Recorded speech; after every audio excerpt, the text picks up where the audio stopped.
टमाटर, गोभी, आलू, हरा मिर्च और ब्रोकली, ये सब भारत की मूलतः सब्जियां नहीं हैं। इनकी उत्पत्ति भारत में नहीं हुई है। भारत की मूल सब्जियां बैगन, कद्दू, करेला, परवल, ये भारत की मूल सब्जियां हैं। इनकी उत्पत्ति भारत में मानी जाती है, जबकि टमाटर, गोभी और आलू की उत्पत्ति भारत में नहीं मानी जाती है। ये यूरोप में जैसे समझते हैं टमाटर, एक एक करके हम समझते हैं। टमाटर की उत्पत्ति दक्षिण अमेरिका में हुई थी। 16वीं शताब्दी के आसपास इसे यूरोपवासी अपने यहाँ लेके गए और 18वीं शताब्दी में ये भारत आती है। और 18वीं शताब्दी आते आते ब्रिटिश और मराठा साम्राज्य भारत पर शासन कर रहा था।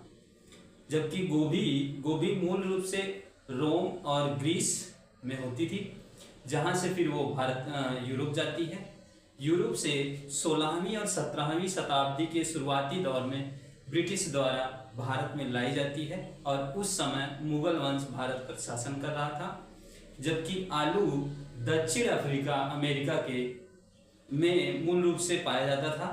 उसे 16वीं शताब्दी में ब्रिटिश और यूरोपवासियों ने अपने यहाँ लेके गए। 17वीं शताब्दी में वो भारत आता है और 17वीं शताब्दी में भारत में उस समय मराठा साम्राज्य शासन कर रहा था। जबकि हरा मिर्च दक्षिण अमेरिका में पाया जाता था। हरा मिर्च दक्षिण अमेरिका में पाया जाता था। उसे 16वीं शताब्दी में यूरोपवासी अपने यहाँ ले जाते हैं और 17वीं शताब्दी के दौर में वो भारत में लाते हैं। जबकि भारत में लाल मिर्च होती थी। ब्रोकली मूलतः इटली की है।